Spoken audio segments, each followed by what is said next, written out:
The circular chamber of the Federation Grand Council shimmered under crystalline lights, each panel displaying shifting constellations as if the galaxy itself were watching. Delegates from hundreds of star systems filled the layered tiers, scaled, feathered, metallic, gaseous, crystalline lifeforms, every shape that intelligence had taken over billions of years. And at the center stood the humans. Only two of them. Ambassador Ilara Vance, calm, unreadable. Commander Rhett Calder, quiet, arms folded, a posture the other species misread as compliance. Today was supposed to be a celebration. Today humanity would unveil the technological breakthrough that had triggered unprecedented power readings across half the galaxy. But celebration turned to tension the moment the Council realized Earth had arrived with nothing to share. The High Speaker of the Council, a translucent being whose body rippled like molten glass, gave a resonant hum. Ambassador Vance. Humanity has made a discovery that destabilizes the balance of the galaxy. You will present this technology for evaluation. Now. Ilara's expression didn't change. We acknowledge the request, High Speaker. And the answer is no. A wave of shock rippled through the chamber. Clicks, hisses, shrieks, electric pulses. For dozens of species, refusal was impossible to comprehend. For even more, it was an act of war. No, repeated the High Speaker. Perhaps the translator is malfunctioning. It isn't, Commander Calder replied. Earth will not share the technology. The chamber erupted fully now. Outrage, confusion, fear. Humanity's discovery, called axion resonance stabilization, was nothing short of impossible. It created an energy source that violated half the known laws of physics. Infinite, clean, stable, with the potential to reshape civilizations overnight. Or destroy them, depending on who wielded it. Humanity is bound by Federation Charter, snapped the representative of the Vekari swarm. You must distribute all discoveries that affect stellar-scale energy systems. Ilara nodded politely. We are aware of the charter. And you refuse anyway? Yes. A feathered diplomat slapped its wings against the railing. Do humans seek to threaten us? To hold superiority over the rest of the galaxy? Rhett didn't blink. We seek to survive you. The chamber went silent. Ilara stepped forward.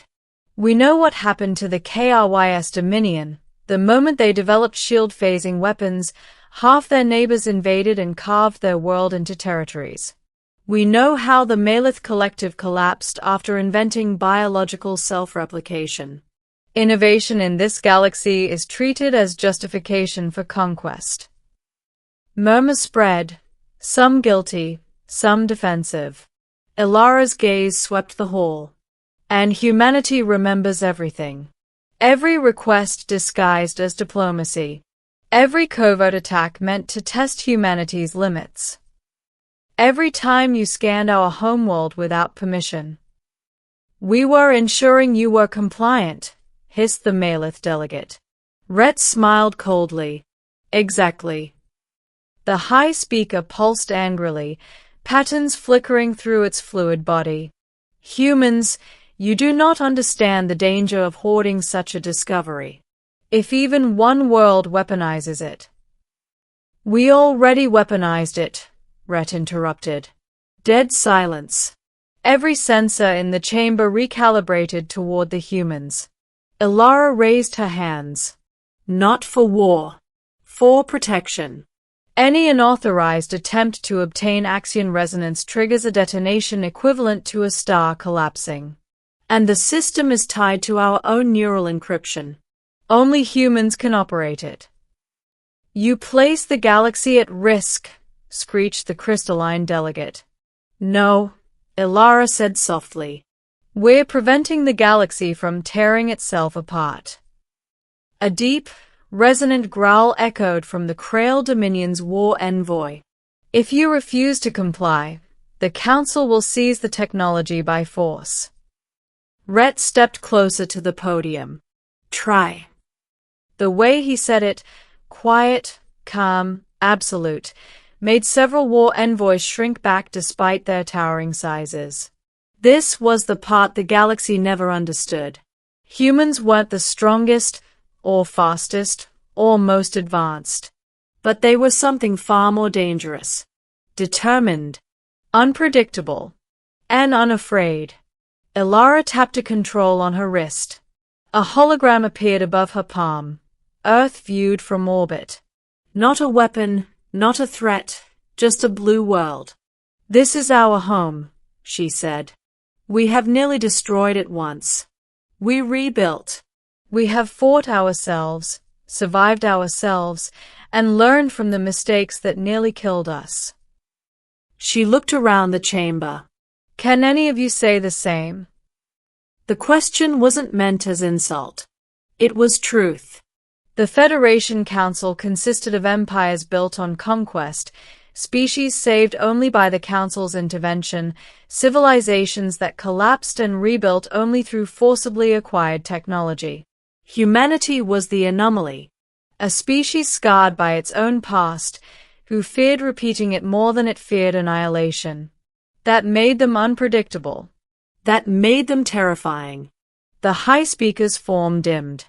Why keep such power from us? Why deny advancement to the galaxy? Ilara sighed. Because you don't want advancement. You want advantage. You want control. We want balance, hissed the Vekari. You want humans neutralized, called a shot back. Gasps, snarls, metallic screeches. Ilara spoke again, softer this time. More human. We are willing to cooperate. But not surrender. Not again. Our history taught us what happens when power is given freely to those who claim to need it for peace. A crystalline delegate clicked rapidly. But humanity has joined this council. You agreed to unity. We joined for diplomacy, Ilara replied. Not dependency. Rhett added, and not suicide. A long silence stretched across the chamber as every species recalculated their assumptions. For centuries, humans had been viewed as newcomers, clever, emotional, occasionally reckless, but harmless. Now they realized something far more unsettling. Humanity had been playing along. Not because they were weak, but because they were patient. The High Speaker finally addressed them again. If you refuse to share this discovery, you must, at minimum, demonstrate it. Ilara nodded. We expected that. Rhett tapped his wrist console. A deep hum vibrated through the chamber. Not loud, felt more than heard. The lights flickered, then steadied.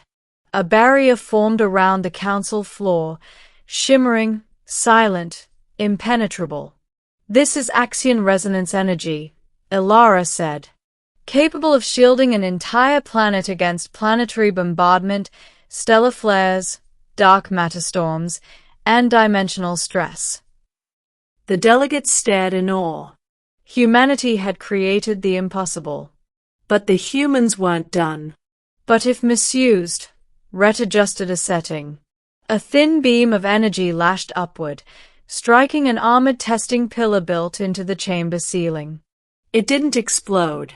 It didn't melt. It simply ceased to exist.